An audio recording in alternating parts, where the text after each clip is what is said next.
We're on our fourth class, 4 out of 4 of the Dharma Toolkit. And so we've been going through Tibetan Buddhist ritual. And last week we looked at the short mandala and how there are many layers of profundity with the short mandala, how we have the outer offering, we have the inner offering our whole body and experience, and also offering our negativities up as well so we can release those. The secret and suchness offering, always remembering emptiness. And if you have an initiation, to arise as the deity and offer as the deity. So there's a lot of kind of the really deep philosophical practice behind the mandala offering last week. So this week we're looking at the big one, which is the long mandala offering. And I'm hoping most of you have seen a long mandala offering at some stage. I am going to demonstrate how to do one. If you haven't seen one, you're just going to be gobsmacked. I'm warning you now. So the long mandala offering itself is enormous fun. It puts the party into the puja, I tell you what. And in particular, Tara Puja is called the 4 mandala Tara Puja. So you get to do the mandala 4 times. So one of those is going to work out. So it's a fantastic practice ground. And really that's our whole purpose, isn't it? We're practicing until enlightenment. So we're going to have a look at generally what mandalas are. I've got a really nice kind of illustrated little lecture for the beginning, and then dive into actually doing the long mandala offering itself. So we can set our motivation. Our temporary or kind of immediate motivation is the one of why we're even learning ritual. We're learning Tibetan Buddhist ritual so we can put body, speech, and mind together. And when they're combined together, and one day when they're beautifully synchronized, the practice becomes embodied, really powerful. So that's kind of the practical beginning part of it. But the actual real purpose for us being here is by combining body, speech, and mind into the practice, then we can achieve the holy body, speech, and mind of a Buddha. That's the reason. And then everything else comes within that. Why do we want to become a Buddha? So we can perfectly, effortlessly, spontaneously help sentient beings in whatever way that they need, release them from suffering and bring them to lasting happiness.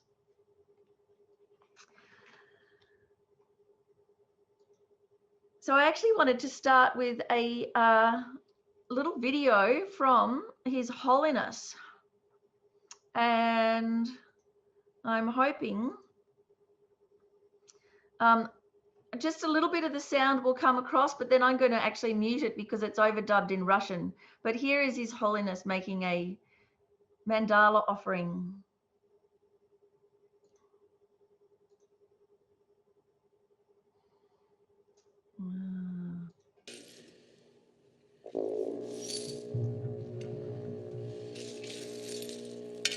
Мои ежедневные практики посвящены подготовке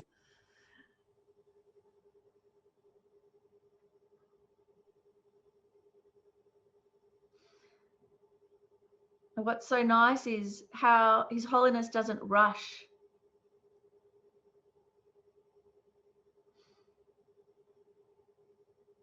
He does it very nicely.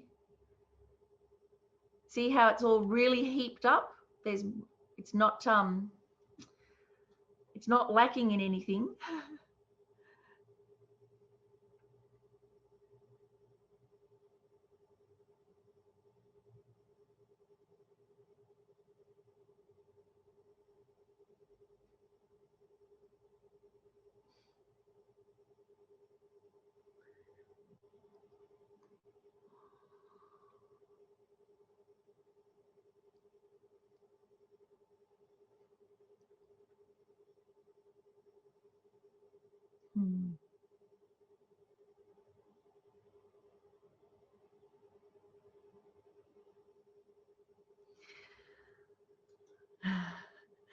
So what better way to start than with His Holiness the Dalai Lama?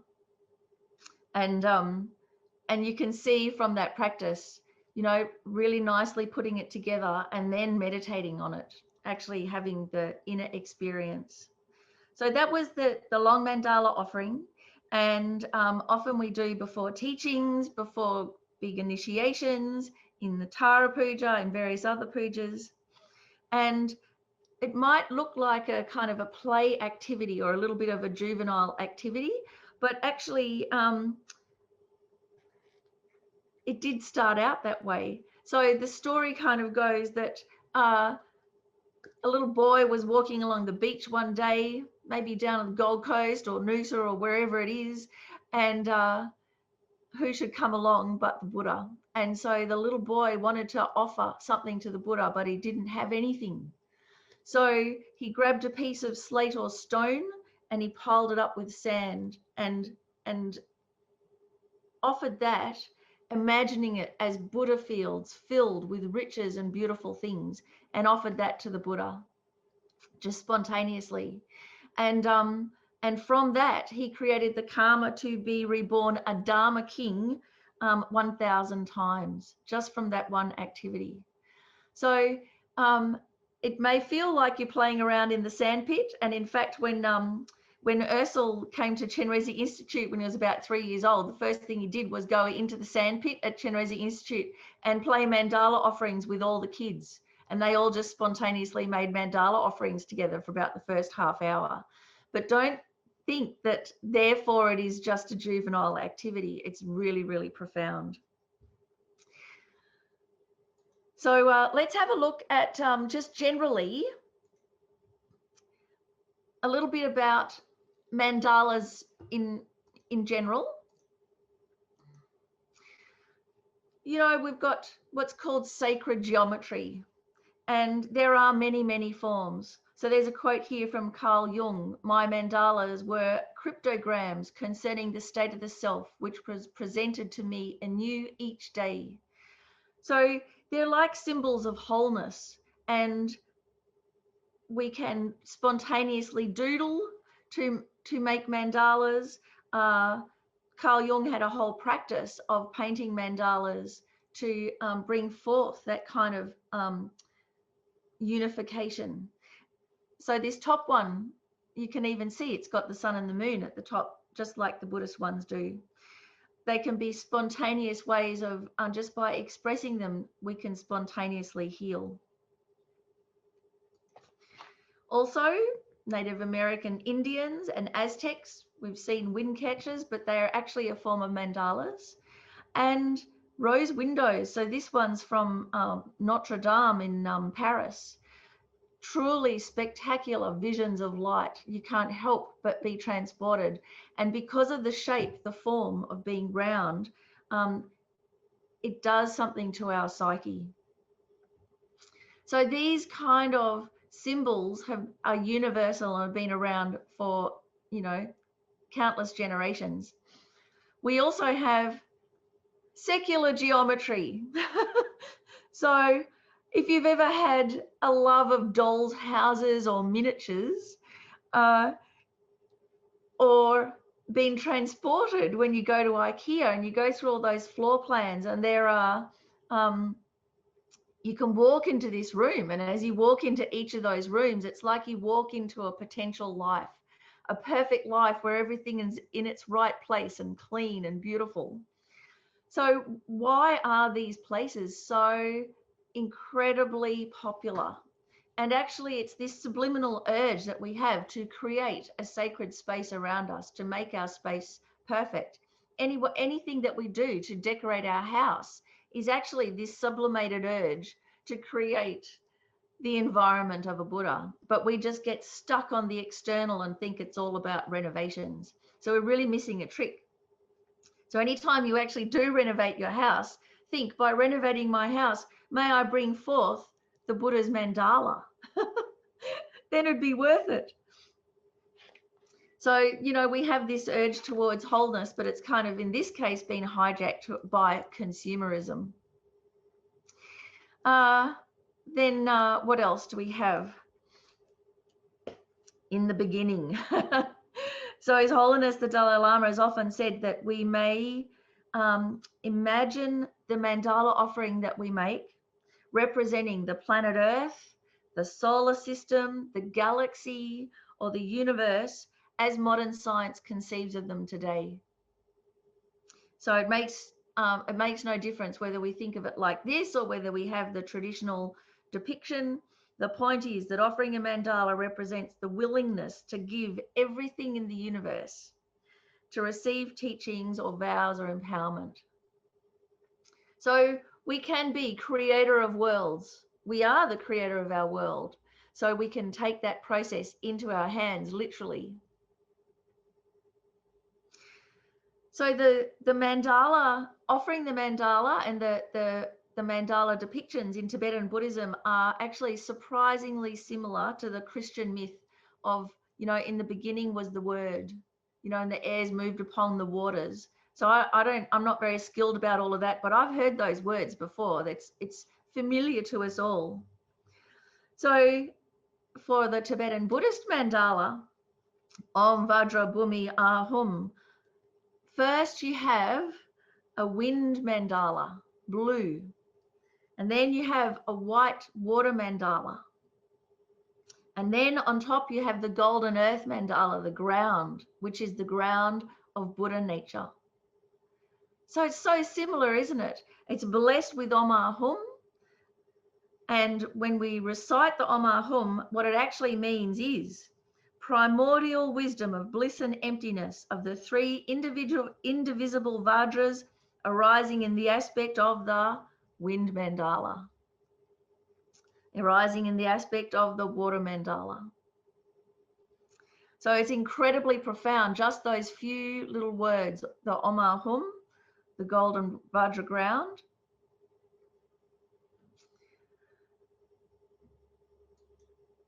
Here's an image of the Kala Chakra mandala, which is a very elaborate one. So this is like a bird's eye view or an architectural drawing, but it's very similar to the one that we just saw of the whole worlds and solar systems. Everything is in there.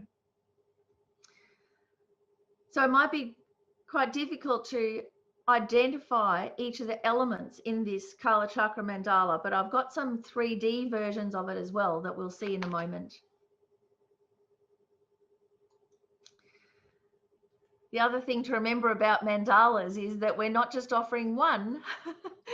So here, an image of fractals. I mean, when fractals were discovered, how wonderful was that for the world? So this is a quote actually from a book called Opening the Lotus. It's in the Sakya tradition, and they have very elaborate mandalas. And this is what they say. The nature of the mandala is your own body, wealth, and virtuous deeds accumulated in the three times and those of others. So it's everything from past, present, future of all of your wealth and virtuous deeds accumulated together. The cause of the mandala is the formation of various jewels. The form of the mandala is Mount Meru, the four continents, the sun and the moon, which emanate from the mind 100 million-fold. And each of these mandala sets issues forth millions of light rays. And upon the tip of each of these light rays are countless sets of worlds with the four continents mandalas, and they're radiating rays. And on the tips of those light rays are countless more mandala worlds. So it's just like this. It goes on forever, just like a fractal, infinitely large and infinitely small.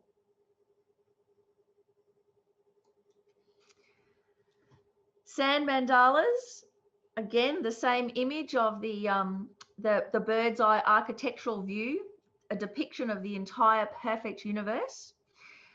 Sand mandalas are created painstakingly over several days or a week.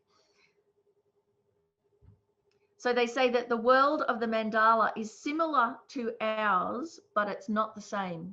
So it's not that we're offering the ordinary world as extraordinary as it is, because our world is a product of our karma. And so it is fraught with difficulty as well. But the mandala is a product of our merit.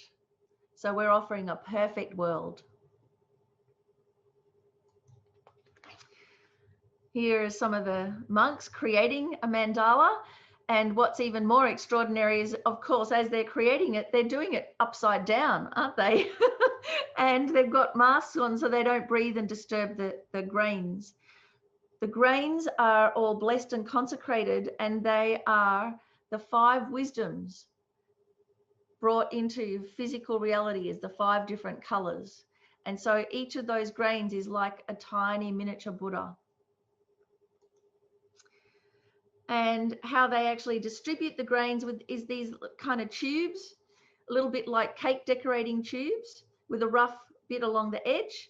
And they just rub the stick up and down that rough bit. So there's this tiniest bit of vibration. So 1 grain of sand at a time comes out. The designs that they make are even more extraordinary because they're 3-dimensional. It's not just flat sand grains, but they build them up. And then you do the offering, and then at the completion, it's all swept up in just a couple of sweeps to remind us of impermanence, that as worlds come into existence, they also go out of existence.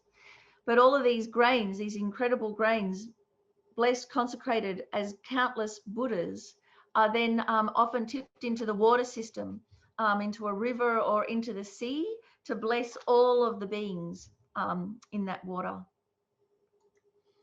So here's an aerial view dissolving back into the Dharmakaya.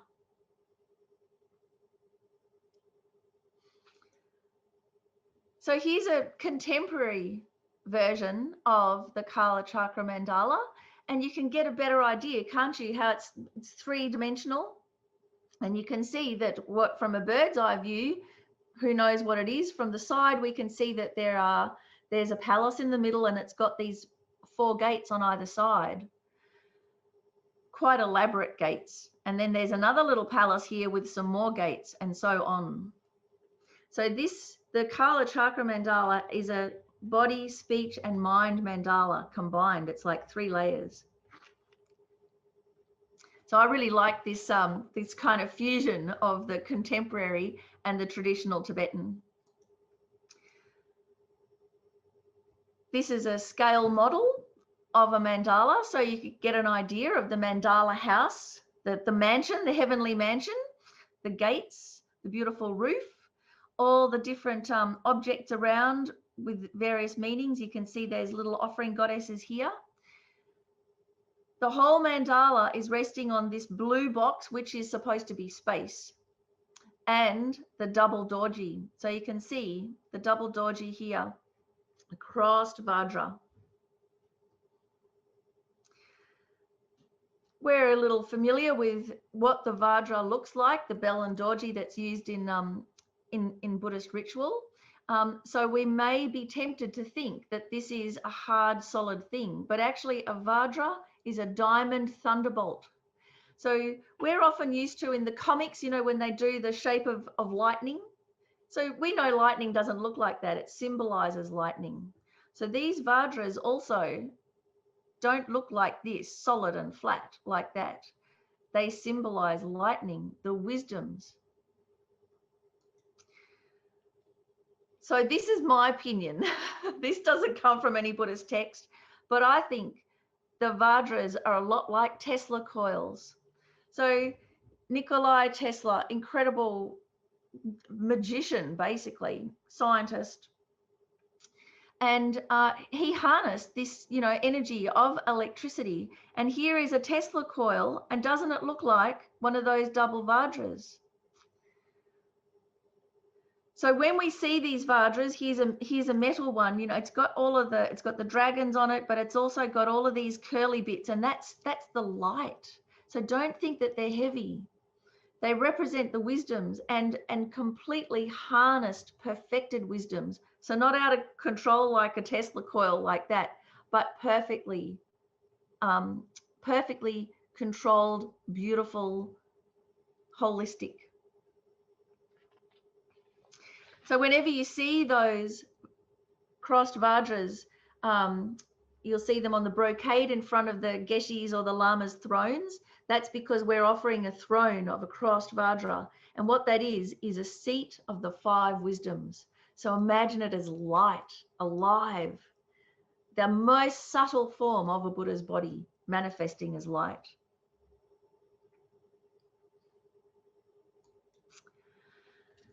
So when we build up a mandala offering, it's not quite as elaborate as something like a sand mandala or the whole depiction. What we're doing is we're offering all of these incredible substances for the purpose of creating merit of the substantial cause of the resources of a Buddha.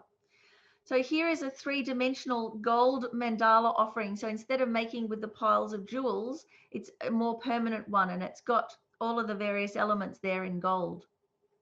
So we have the base with all the base elements of the water mandala, the air mandala, the golden ground mandala. Then we have the 4 continents and the subcontinents. So this is represented here as one continent, and on either side, the subcontinents. We have the 7 precious things and a treasure vase. We have 8 offering goddesses. There's a couple here. We have the insignia of each of the 4 continents. There's one here, I think that's the cow, that's the unplowed harvest. The offering goddesses, the mansion of riches at the top, all the riches of gods and humans. The sun and the moon, well, here's the moon. The victory banner, and on the other side, the umbrella. And right at the very top, the Dharma Chakra.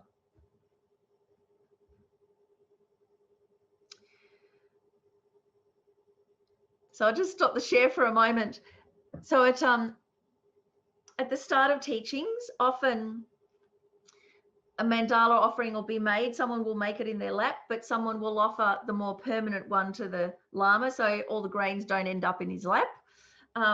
And so this is the Lungri Tangpa Center one. It's a tropical one because it's got bananas and apples and pears in it. And the tail of the 5 wisdoms goes over your left shoulder, and then you offer, you put to your forehead, and then you offer to the guru. So you can do your own as best as you can. This is all we could manage back in the day. We've got another one now, a little bit more gold, but I quite like this with the fruit, the fruits of our virtues. Okay, so then when we're doing the mandala offering ourselves, just like His Holiness was doing, we have the base. This is a 3-ring mandala, 1, 2, 3, the Dharma Chakra on top, beautiful colored grains, some jewels in there. And here is the map. So the mandala is made up of all different heaps, and they go in a particular order. So you can see there's the continents and the subcontinents on either side.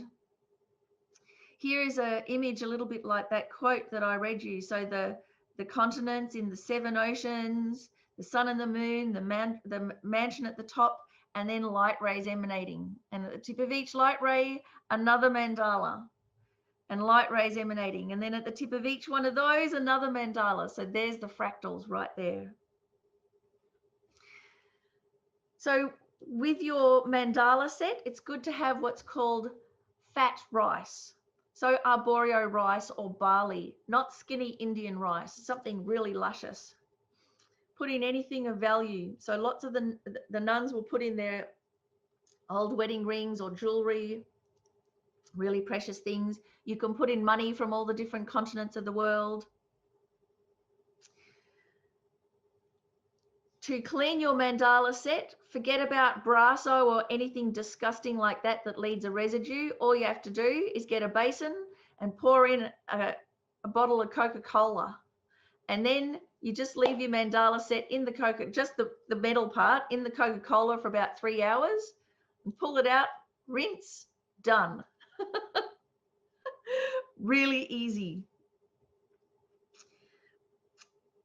The care of the grains, and to make sure there's no insects and anything like that in your in the notes, you can actually incorporate the 6 perfections just in the care of your mandala set. There are different types of mandalas. Some are called 7-heap mandalas, where you just use the base and the bottom ring. In the Tara Puja, actually, it's a 23-heap mandala. So it's the bottom ring and the top one. In Guru Puja, it's these 3 rings. And you can also do a 4-ring mandala. So each teacher will probably teach you in a slightly different way where the particular heaps go, which ring they go on. And there's quite a difference across the board, and often it's to do with if it's a 3 or a 4-ring mandala offering. So I learned slightly differently from what Lama Zopa Rinpoche teaches, but it's good to know all the different variations, and especially like in Tara Puja when it's kind of different from what we're used to.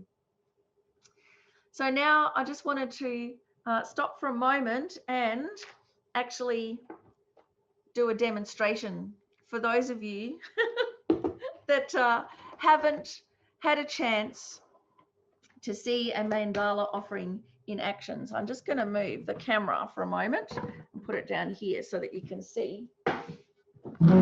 So if you're on a chair, you want to have a portable lap. So a basin is good.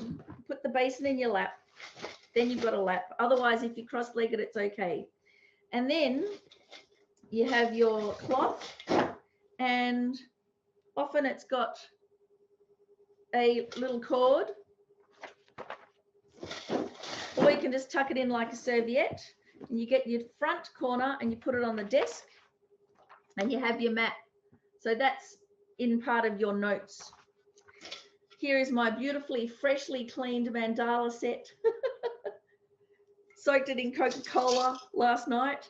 And my rings, you get your rings, you put them on your right knee, and you make sure that they're the right way up, because they've all got the auspicious symbols and often the goddesses and everything that we offer.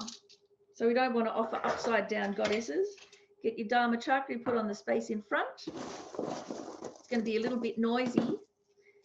You hold a few grains in your hand, and when you hold the base, you hold it like this with your fingers underneath, because if you hold the edge like this, your fingers are going to break off. So you hold it so that it's right in the middle there, nice and stable, and a few grains in your hand so it's not empty. Then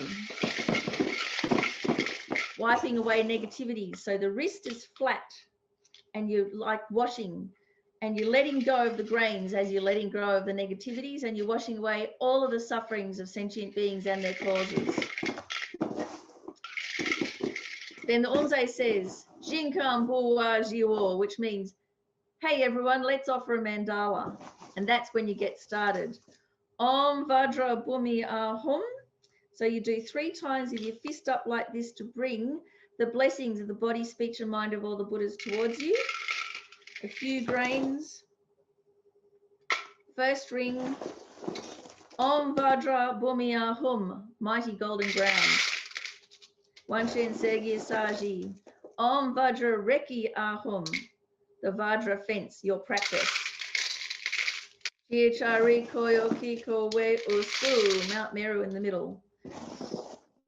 Ri Gyalpo Rira Shalopapo, Lord Zambolin, No Balancho, Jandraminyen. That's the 4 continents. Subcontinents, a little bit like backstitch. Ludan Lupa, Nayabdan Nayabshan, Yodan Dan Lan Jodro, Draminyen Dan, Draminyen Gida. Notice I've got a little watch in here because we all need more time, right? Then the insignia of each of the continents. Rinpoche, Riowo, Pa Sangishin, Dojo Yepa, Mamo Pa Yeloto. Now this is where I put on the second ring. Rinpoche just keeps going and does the Rinpoches. Kolo Rinpoche, Nobo Rinpoche, Tsumo Rinpoche, Lompo Rinpoche, Lampo Rinpoche, Tacho Rinpoche, Mapo Rinpoche, Techimpo Yibumba. 7 precious things and the treasure vase. So the easy way to remember this is a large diamond square, small diamond square. So that was the large diamond and square. The small diamond square are the goddesses, the Mars. Girma, Tremwama, Luma, Karma, Metoma, Tupoma, Nansama, Trichama. Top ring, only 4 heaps in this one, the sun and the moon. Nirma Dawa Rinpoche Du Chola Nampa Gyawa Gyalsen. So that's victory banner over all delusions, and the precious parasol, the brolly, our protection of the Dharma. And then all the riches of gods and humans go on top. Usulada mie peljo punso sopama sonwa me pa zanjing itu wa di danjin shin sawa dangyopa chepe palden lama dampa namdan. And then, because it's Tatara, Kirpa Chian Jetsuma Pema Droma Lasso Kodan Chepe Namla Jinkamo Wagyo. Few grains in your hand so it's not empty. Then finally you can hold it with both hands. Tushe troe don tushe suso jene kanda so droa magyo namke taran ampe semshen tamshela to sewa chempo gone jingil up to so. Remember who you're offering to. Remember to send it off. Idam Guru Rana Mandala Kamni Atayami. Tip towards you for realizations.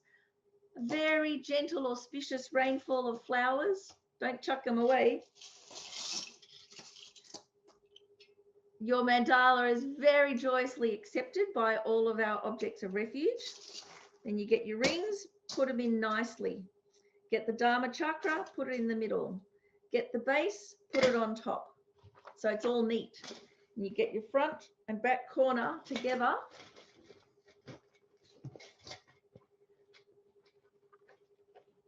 Wind it down all the way to the ends.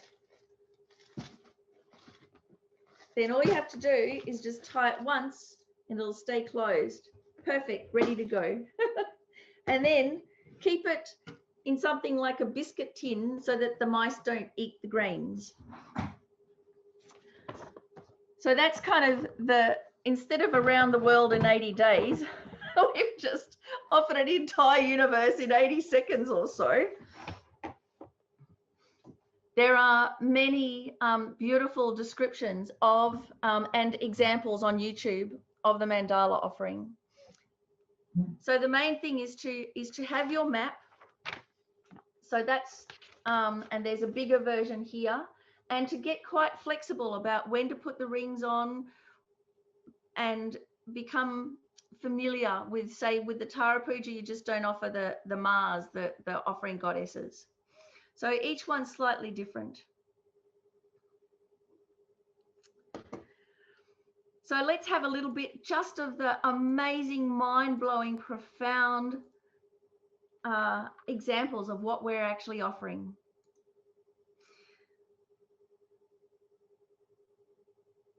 There's another map here. All here are the different levels of the form and formless realms as well. You can kind of see all the different continents. And this one's a little bit clearer.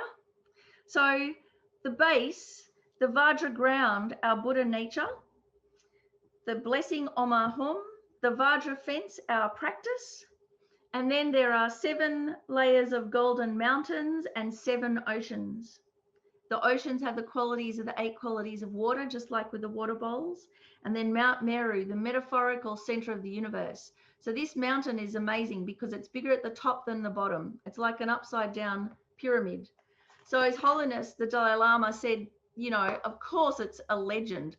It's not physically there, but it is a description of the universe that encompasses, just like when we see drawings of atoms and nucleus and protons and blah, blah, blah. They don't actually look like that, all symmetrical, but it's a description to help us keep them in mind.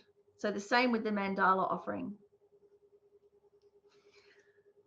Here's another one. I love this because it's got like the little photographs of each of the continents. So this is us, Jambu Vipa. because I think that's Bodh Gaya there with the stupa. So we are the continent called Janduvipa after the jambu tree. And the jambu tree is the one, the beautiful peaches, you know, that monkey tried to steal from the heavens. And when they fall into the water, they make this sound, jambu, beautiful sound. So that's what our continent is named after. And when your kiddies ask you, Mummy, why is the sky blue? It's because we're on the blue side of Mount Meru. And so that's the blue reflection. And the other worlds have a red sky or a yellow golden sky or a white sky. So the riches of Jambuling, the precious tree, has the 7 precious substances: golden roots, silver trunk, lapis lazuli branches, crystal leaves, red pearls for flowers, jade petals, and diamond fruit. The tree fulfills your every desire exactly as you could wish, for all the clothes and medicines and implements and everything that you need. The rustles of its leaves tells the story of the 4 seals of the Dharma. So we can't actually see it because our karmic vision doesn't allow us, but this is the riches of a human realm that we're in.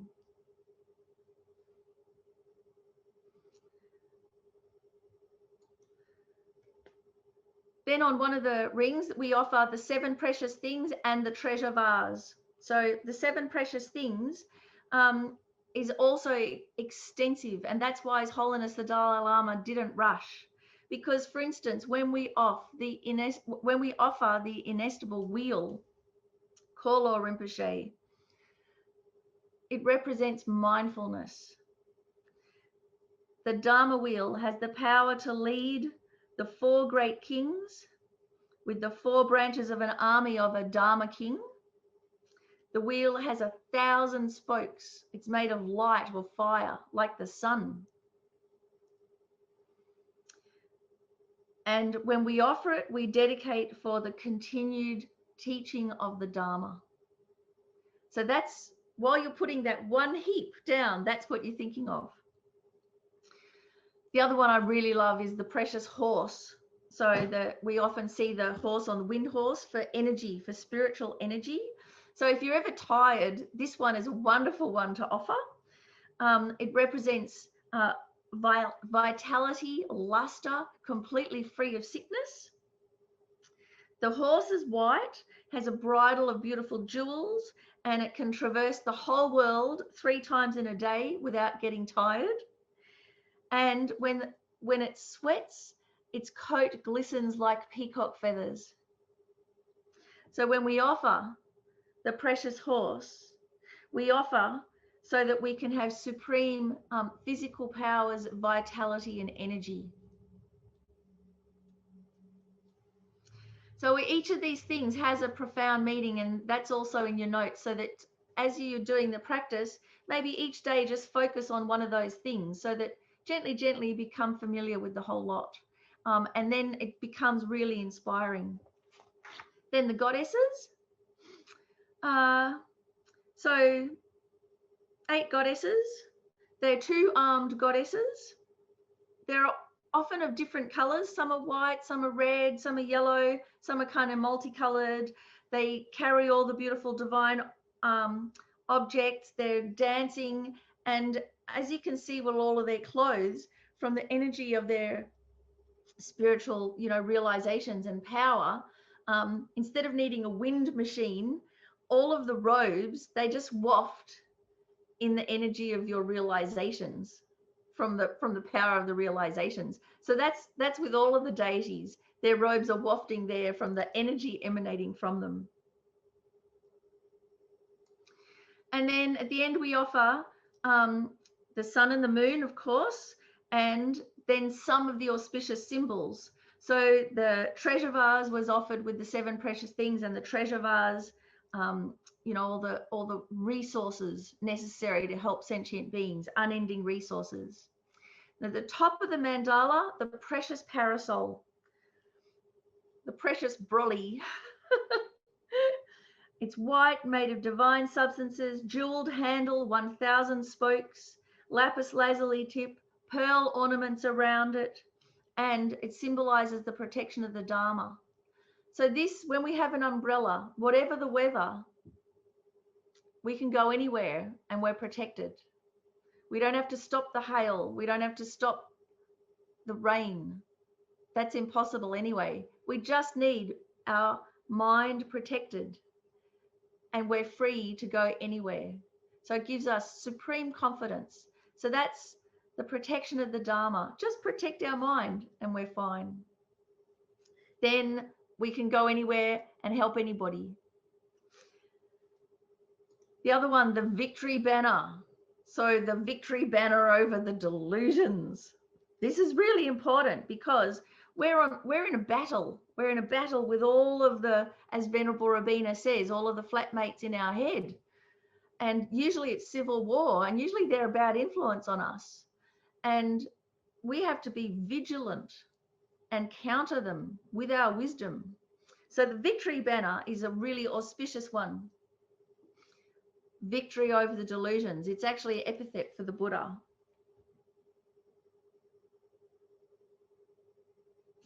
And then we offer to the Guru deity. We remember emptiness. We remember our bodhicitta motivation.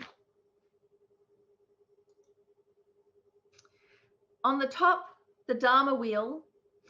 And that goes on the top because there is nothing higher than the Dharma. Even all the riches of gods and humans, all the riches in the world, all of Elizabeth Taylor's diamonds, all of the vaccines that you could possibly imagine, nothing is richer than the Dharma. Nothing is better than the Dharma. So the Dharma wheel goes on the very top. It's the crowning glory. And then everything underneath it goes in that direction. Then when we're making the offering, there is something called the Three Purities, how to make an offering. So just in general, the Three Purities are motivation, the field, who we offer to, and the basis, what we offer. So motivation is the most important. Why we're doing this practice? Because most of the practice happens in our mind. So it's really important that we have a good motivation.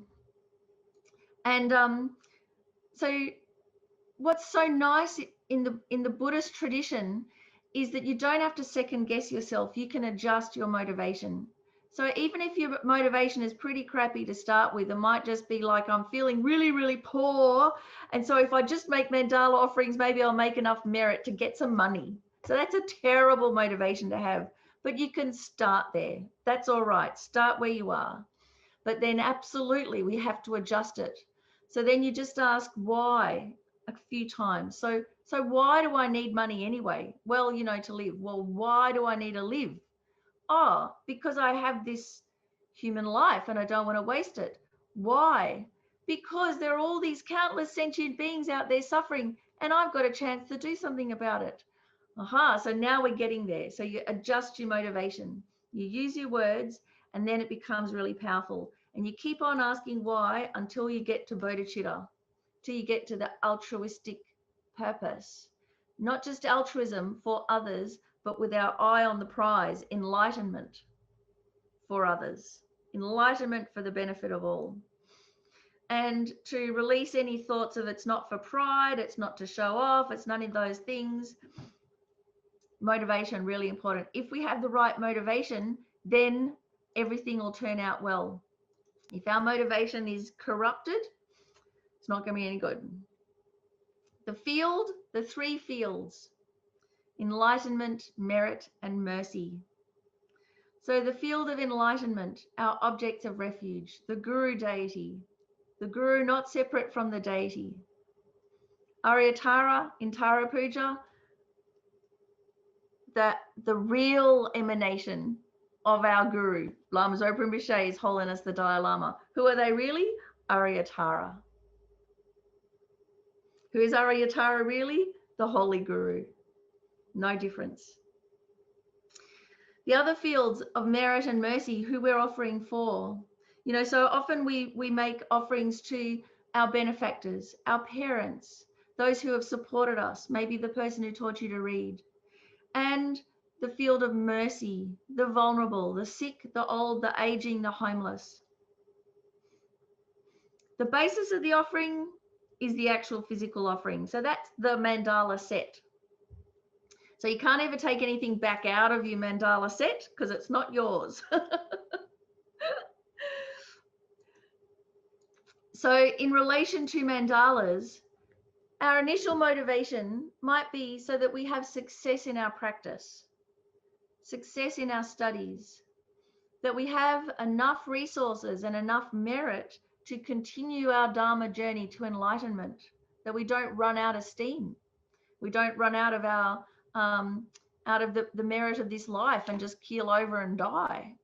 So we need enough resources and enough good karma in the bank. So that's like an immediate motivation. Of course, we've got to still ask why, and so that's the ultimate reason, the big one, enlightenment for the benefit of all, bodhicitta. Then we have to remember who we're offering to, the Guru deity, and the basis. The basis is all those 4 types of mandalas we talked about last week. The outer mandala, the set, the mandala set, the inner mandala, the secret and suchness mandala.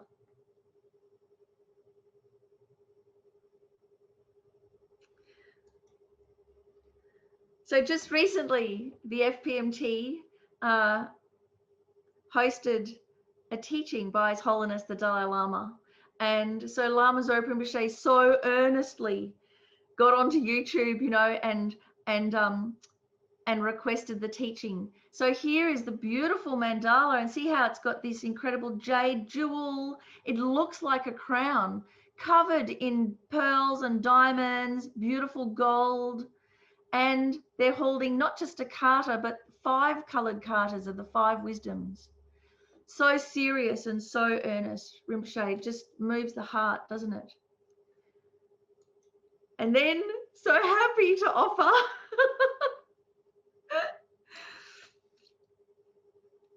So really, we're combining body, speech, and mind in this extraordinary practice, and it's a way of generating so much energy, so much merit. What will happen if you find that your practice is stagnating, or if you're studying and nothing's going in, it feels like your mind is too full, too tight, or if you're just really tired and procrastinating about everything? Instead of pushing, just go and do something fun, like a mandala offering. And actually, it rejuvenates you, creates space.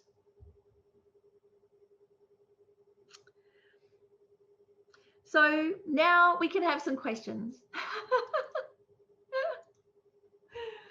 Someone wave at me if you have questions or comments. Francisca, go for it. Can you unmute? Oh, wait a second, can't hear. Oh, there we are. Sorry. Go for it. Yep. I didn't realise I hadn't turned my video off. I hope I wasn't doing anything I shouldn't have. But anyway, couple of questions. Can we mix the barley and the rice together? How much grain do we need? And how large is the square that you use? So the square is good to be maybe a meter 15, which is kind of like, or a meter minimum, but a meter 15. So the width of a normal bolt of fabric, and just make it square. It's good to have 2 layers. So you have the bolt of fabric, and then you sew another layer, a diamond into it on the inside, and make it all nice and slippery like satin. And then that way everything flows really nicely. And if it wears out, you can just replace that inner layer. You don't have to replace the whole thing. For the rice, you probably need, I think 2 kilos, because you need lots left over, so that you've got lots of handfuls to grab. I wouldn't necessarily mix rice and barley. The beautiful thing about barley is it's golden, so it looks really rich and beautiful. I don't have any grain in my set at all. I've got really sturdy shells, not little delicate shells that can smash, but sturdy shells. And I've got lots of those little glass kind of things that they put into vases so that that vases don't fall over, and they look like little jewels. So they're really gorgeous. And then I've got lots of jewelry from the op shop, and some buttons. You know, you can get really nice buttons that are novelty buttons like Santa Claus or Tara's hand. So anything that you put in though, oh yeah, little bottles of jewels. You want to make sure that it's not sharp, that you filed the sharp bits off so that you don't injure yourself. Money is a really good one to put in, and really precious jewels. I've also got a little tiny piece of brick from the Berlin Wall, you know, when the Berlin Wall came down. A little car with a V for the Vajra vehicle. And I found when I got my mother's, inherited my dead mum's mandala set, she had a little tiny, like a farm, you know, you get the farm sets. She had a farm icon of me. So I discovered she offered me, and she'd painted it like I looked for about 15 years, all in black with bright orange hair. And I went, oh my God, she's put me in there. Anyway, so I'm offering me. Then I remember Venerable Rabina telling this story of, you know, we offer our mandala set. So she had this gorgeous, incredible mandala set, and you might have seen, you know, it's bigger than her basically, with great big fat crystals in it and all sorts of things. And she loved her mandala set. And then one day she left it on the subway in New York, and she's like, oh no, I've lost my mandala set. And then she realized it's not hers. She's just offered it to the Buddhas 1,000 times over. It's not her mandala set. So there's the teaching. That's what we've got to remember. And that's why we can't take anything back out of it. We can exchange the grains out. That's okay. But the riches that you offer to it, they're not yours. They're the Buddhas. They're all sentient beings. Can I ask one more question without dominating? Yep. Now, many years ago, I had an aspiration to do long mandala offerings. I've never done one in my life. I got all the grain ready with bits and pieces, and then I took something back out of it to give to Malcolm's daughter for her 21st birthday, but I'd never actually offered it, but I aspired. So have I created a... No, then you just say, excuse me, Buddha, I just have to borrow this thing for a little bit. Right. Like in Pabonka Rinpoche, where the monkey just had one bowl. So he'd offer to the Buddha, and then after 20 minutes, he'd go, excuse me, Buddha, I just have to borrow the bowl. And then he'd get the bowl and he'd have his lunch. Okay. Thanks. Okay, what else? Who else has a question? Was it Alison? Yes, go for it. So I noticed in the video that that the huge mandala had jewels, but they were strung together, so you don't need to pull it all apart.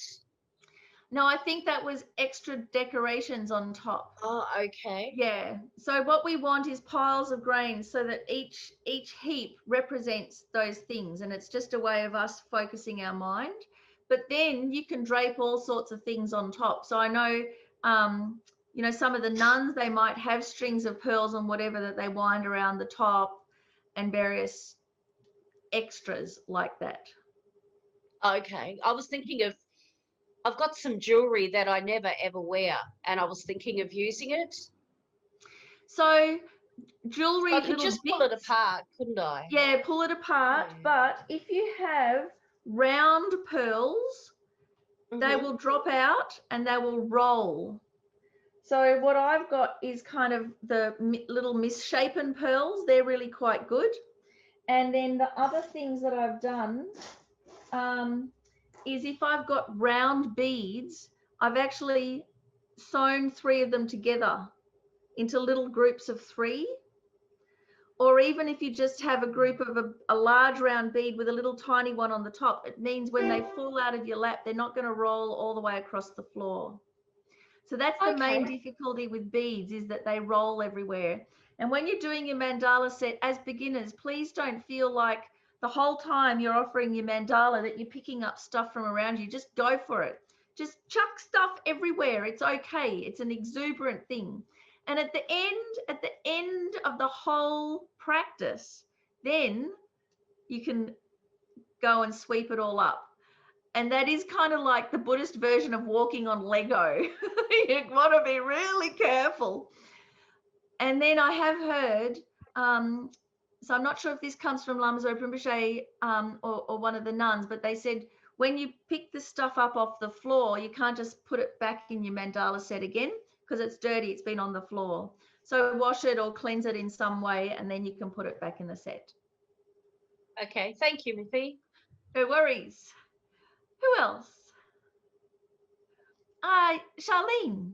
Yes, I want to thank you for saying that you use a tub in your lap. I always have to sit in a chair. I couldn't sit on a cushion, and nobody could figure out how I could do it in a chair, and you have the answer. Fantastic. That's great. So now there's no excuse, Charlene. You've got to come along with your mandala set now. That's right. I do have one. Who else? I have a question. Oh, Min, yes. I'm sorry, I'm pretty new at this. So I just had a question about, like, are there certain more auspicious days when you do a mandala offering, like kind of like in pujas, or, you know, if you don't do it every day? Yeah, you do it every day, several times every day. So if you have a sitting practice where you sit and you meditate and you go through refuge prayer, 7-limb prayer, mandala offering. If you can, do a long mandala offering. It's so much more exciting and fun and nice and rich than just the short mandala offering. So if you have the time, definitely do every day, because it'll rejuvenate everything, your whole practice, your mind, your environment. At the very minimum, when you go to puja, take your mandala set with you. Don't be shy. Please, please, everybody, don't be shy. What has often happened is that people, say from Lungri Tangpa Center, we've been over the years all learning how to do the mandala offerings. We'll go off to puja somewhere, and it's only us that are doing the mandala offering, and none of the Sangha are, nobody else. And so you might be a little disconcerted about that and think, oh, or embarrassed. Just do it anyway. So the Sangha don't realize that by them not doing it, they're setting a really bad example. They're probably embarrassed too, or shy, or just never learned, and now time has ticked on, and how do I learn? Also, people might feel a bit self-conscious because you're doing it and it's just like, imposter syndrome. What's this stupid thing that I'm doing, just playing around with, grains of whatever. But actually, this is what it's designed for, that it breaks down our sense of reality. And we think this is reality and this is just a silly little activity or just an imagination thing. But that's grasping an inherent existence. And so actually, by doing a mandala offering and offering all of these outrageous things, we're breaking down our grasping at inherent existence. So it's a really, as well as breaking down our pride and breaking down our miserliness. So we need courage to do it. And if all of us lay people go along to puja and start doing mandala offerings, the monks and nuns will be a bit enthused to do it too. And if people are a bit dismissive of the mandala offering, it actually shows that you haven't got a grasp on karma and dependent arising, because this is harnessing the power of that. It's so profound. It's not something to be dismissed. It's actually putting our understanding of emptiness and dependent arising into practice. So that should give us courage. And so, Min, just please at least if you manage to go to puja together as a group, support each other. Have you got your mandala offering? Have you got the basin? You know, la la la, let's go for it. And then if it tips over or you lose it halfway through, just quickly offer what you've done. Buddha will be so happy. It's okay. And just keep practicing. Pauline. Oh, I'm sorry. Oh, yes, sorry. But I mean, you didn't, in a way, answer my question. I asked if you can't do it every single day, even though you should, are there more auspicious days, like, you know, the full Puja moon, days, new moon? yeah. At puja. Okay, puja days. Puja. Okay, thank you. Yeah. And of course, any of those, there are 4 days per month where everything is multiplied. So Medicine Buddha Day, Tara Day, the Precepts days, full moon and new moon. So that they're the minimum 4 days that whatever you do is greatly magnified. So they're great days to do them on. But in puja, when you go to puja, and if you attend puja online, that's even better because no one can see you stuffing up, so you can really go for it.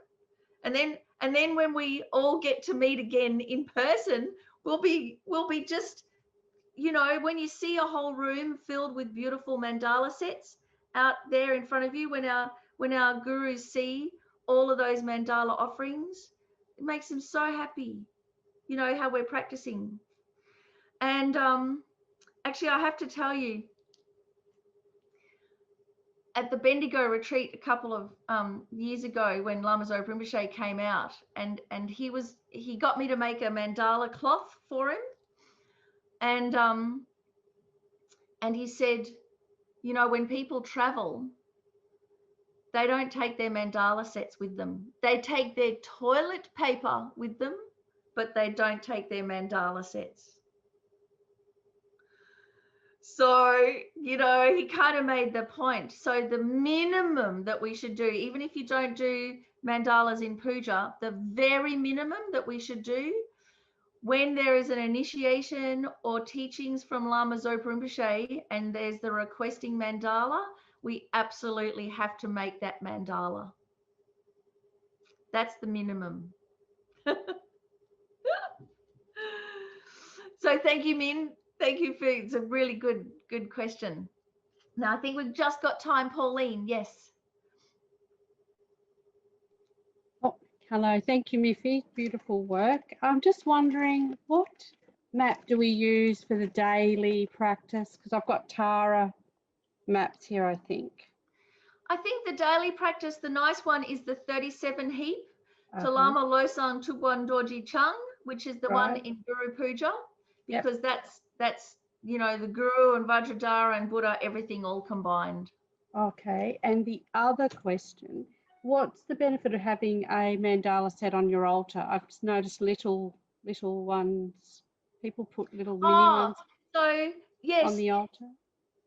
Altars might have a more permanent mandala set up. Yeah. So not wrapped up, No, but no, actually just, the tower, the mandala tower. And so yes. that's like you've got a permanent offering to the Buddha there. So it's a very nice thing to have.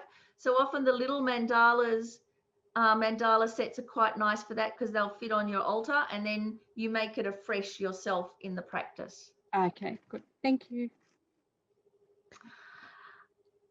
Anybody else? Last questions? I do have one more if it's okay. So, you know how, like, with certain practices, there's a separate set of like dorje and bell. Some of the gurus or master have their own set of like mandala offerings that no one really see, or am I just? No, generally when our gurus travel, they travel very, very lightly. And so they use whatever set is there at the center. And then that blesses that set for the center, which is really nice. They might have their own set at home. Whether we see that or not, I'm not sure. Okay. But if you're at a center, it's really good to have a beautiful mandala set and a beautiful bell and dorji and to offer them to the teacher when they come. And then they use them. And then we can all have a go afterwards. Thank you. Okie dokie. Oh, Francisca, quickly, last one. What if you can't afford a mandala set? Can you just do the hand mudra and offer that? No. Oh, good point. If you can't afford a mandala set, you go to a shop like Executive Chef and you get their sets of metal round cookie cutters. So a set costs about Australian $21. And it's about that size, so it's perfect size. You get about 20 rings in there, so you only need 3. The box that it comes in is your base, and then you get a shell for the top. So when we have our workshops, everybody gets a cookie cutter set.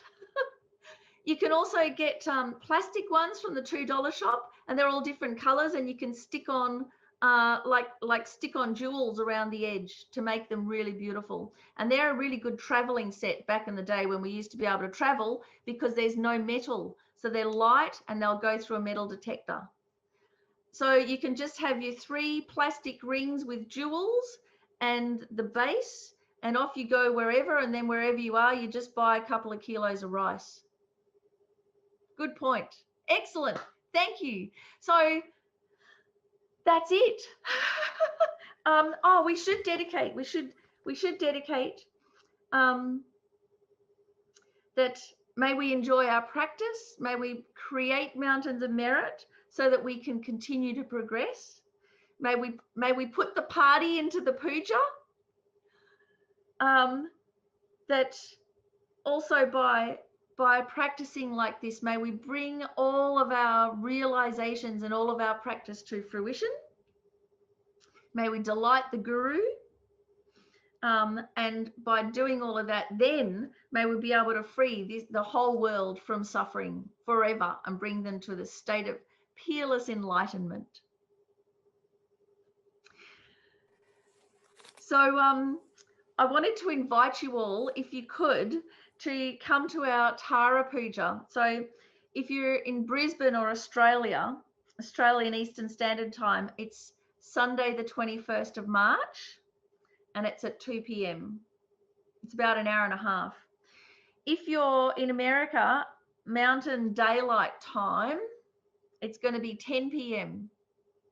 10 to 11:30. But Tara practice is a nighttime practice, so it's okay. Doris, I have no idea what time it's going to be where you are, but I hope you can come along. That's okay. I'm used to whisking around the world now. Oh, good.